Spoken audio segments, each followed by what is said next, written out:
Navigating the intricate world of wine investing requires a keen understanding of both legal and ethical standards. Investors should familiarize themselves with the varied import-export laws that dictate cross-border wine movement, directly affecting investment costs and legalities. Investors must also stay informed about the different taxes applicable, including value-added, excise, and capital gains taxes, to ensure full compliance and safeguard their investments. The menace of counterfeit wines adds a layer of complexity, demanding rigorous verification to protect the authenticity and value of wine collections. Ethical considerations extend to the sustainability of vineyard practices, fair labor conditions, and environmental stewardship, underscoring the importance of conscientious investing. Collaboration with reputable advisors or platforms can provide essential guidance, offering services like storage, insurance, and fraud prevention. By adhering to legal and ethical guidelines, investors can support the integrity and sustainability of the broader wine industry, fostering a responsible and rewarding investment landscape.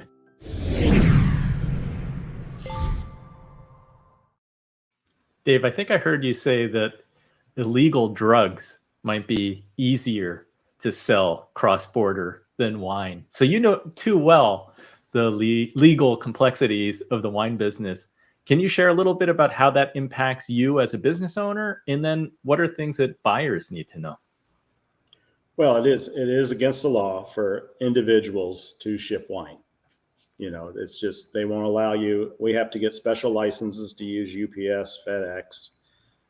They won't give you a license unless they check out to make sure all your licenses are current, at least for in the United States. And like I said, there's certain states we can't ship to Utah, for example, but I mean, it's a felony. Kentucky used to be a felony because they were protecting the bourbon.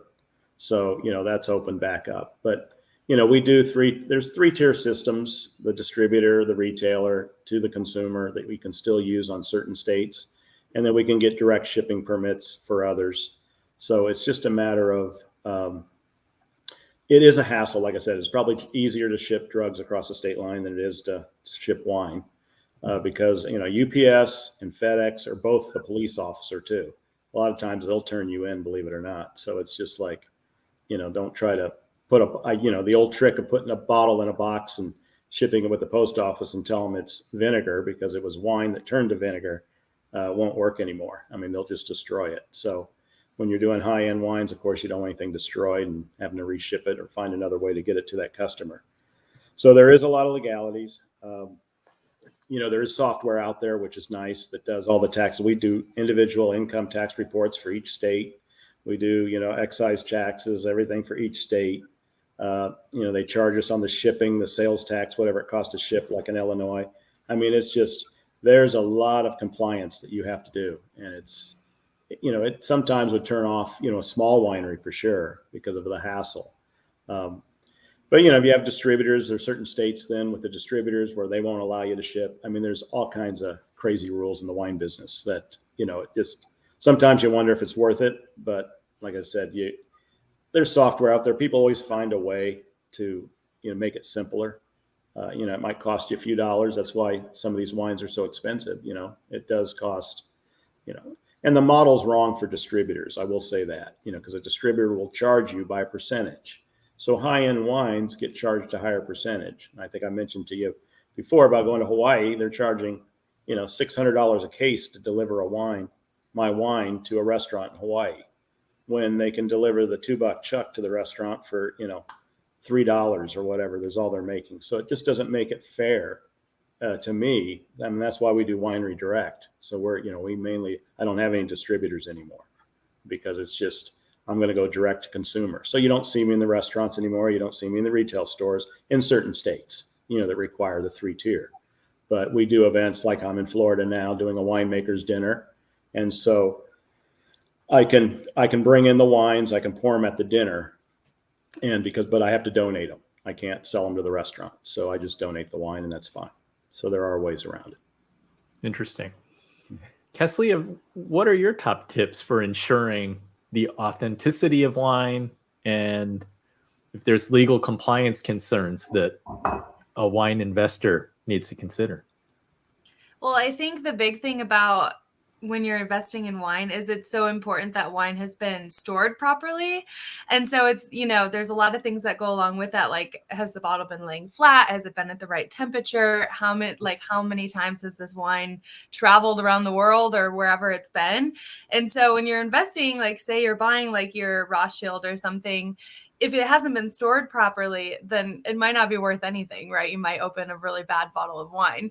So I think buying from, people who authenticate whether it's been stored properly, and even, we've all seen bottle shock too, right? Like, is it even actually the wine that you think you're buying? That's another whole other can of worms, right? So it's really important, especially if you are looking to invest in these really expensive first growth Bordeaux's or DRCs or whatever it may be, to make sure they're authentic and that they were stored properly as well.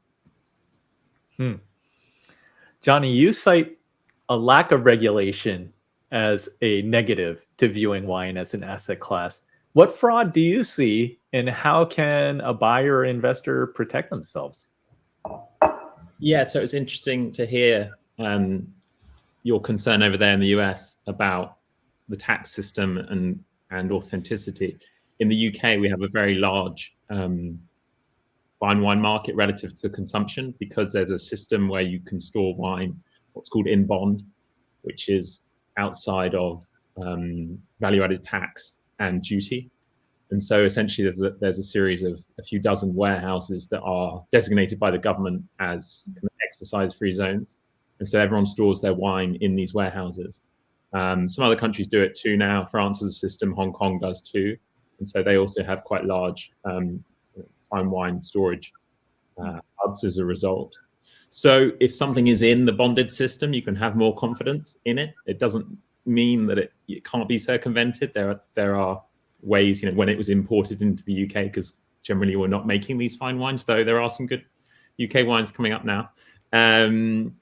It just does give you a little bit more confidence. And those warehouses are all temperature controlled, humidity controlled. And so you should know that if the wine is in bond and it's whatever 2000 vintage Bordeaux, it should have been well stored for the last 20 so years in that warehouse. Many considerations. And interesting how it's very different depending on your country and where you are. Let's move to segment 4.